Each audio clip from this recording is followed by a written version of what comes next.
સુરત જિલ્લાના બારડોલીના તાજપુર ગામે 5 સપ્ટેમ્બરના રોજ થયેલા ગાઢ અને ખંડણીના ગુનાનો ભેદ ગ્રામ્ય પોલીસે ઉકેલી કાઢ્યો છે। આ ઘટનામાં મોપેડ સવાર 9 યુવાનોના ટોળાએ ચપ્પુની અણી પર મોપેડ ચાલક પર હુમલો કરી 24,000 રૂપિયાની લૂંટ ચલાવી હતી। એટલું જ નહીં, બાદમાં લૂંટારાઓએ પીડિતાના મેનેજરને ફોન કરી 1 લાખ રૂપિયાની ખંડણી પણ માંગી હતી। ફરિયાદના પગલે બારડોલી ગ્રામ્ય પોલીસ તથા સુરત જિલ્લા એલસીબીની ટીમ કામે લાગી હતી અને ગણતરીના દિવસોમાં જ આ લૂંટનો ભેદ ઉકેલવામાં આવ્યો હતો। બાતમીના આધારે પોલીસે બારડોલીના બમરોલી નજીકથી 3 વાહન સાથે 5 આરોપીઓને ઝડપી પાડ્યા હતા। પકડાયેલા આરોપીઓમાં સમીર ઉર્ફે સેવ ગામિત, નીશ ઉર્ફે તેનો પાડી, દેવ ઉર્ફે દેવલો રાઠોડ અને અન્ય સામેલ છે। તપાસમાં ખુલ્યું છે કે આરોપીઓના ગુનાહિત ભૂતકાળ સાથે બારડોલી ટાઉન પોલીસ સ્ટેશનમાં અનેક ગુનાઓ નોંધાયા છે। આ ઉપરાંત લૂંટમાં સામેલ રહેલો સુરતનો સાહિલ સમીર પઠાણ ફરાર થઈ ગયો હતો, જેને પોલીસે ભાગેડું જાહેર કર્યું છે। પોલીસે આરોપીઓ પાસેથી ધાડમાં ગયેલ 15,000 રોકડ રકમ, 3 બાઇક, 4 મોબાઈલ સહિત 1.85 લાખ રૂપિયાનો મુદ્દામાલ કબજે કર્યો છે।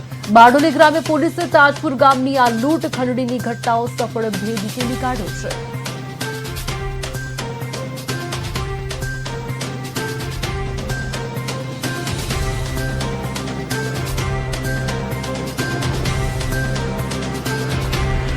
બારડોલી રૂરલ પોલીસ સ્ટેશનમાં 8/9/2025 એક ધાડનો ગુનો દાખલ થયેલ।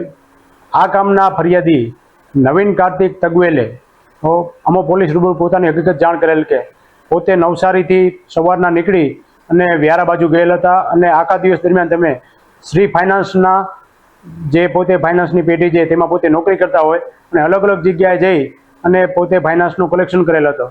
ફાઇનાન્સનું કલેક્શન કરી પોતે વ્યારાથી નવસારી સાંજના પરત થયેલ।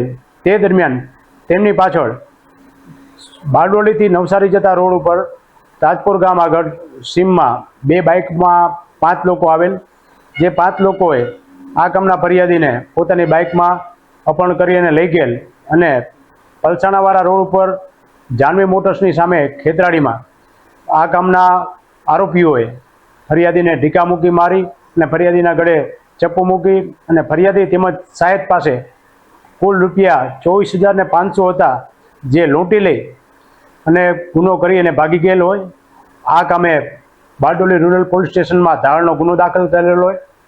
આ કામે એસપી સાહેબની સૂચના મુજબ જિલ્લામાં અલગ અલગ એલસીબી તેમજ પોલીસની અલગ અલગ ટીમો બનાવી આરોપીને શોધી પાડવા માટે ચક્રો ગતિમાન કરેલ। જે કામે ગઈકાલે એલસીબીને સફળતા મળેલ હોય અને એલસીબીએ આ ધાડમાં જે 5 આરોપીઓ હતા એ 5 આરોપીને અટક કરી આજે અમારા રૂબરૂ લાવતા અમોએ આરોપીના રિમાન્ડ લીધેલ છે અને આ કામે અન્ય આરોપીઓ તેમજ બીજા આવા કોઈ ગુના બનેલ છે કેમ તેની બારડોલી રૂરલ પોલીસ સ્ટેશનમાં 8/9/2025 એક ધાડનો ગુનો દાખલ થયેલ। આ કામના ફરિયાદી નવીન કાર્તિક તગવેલે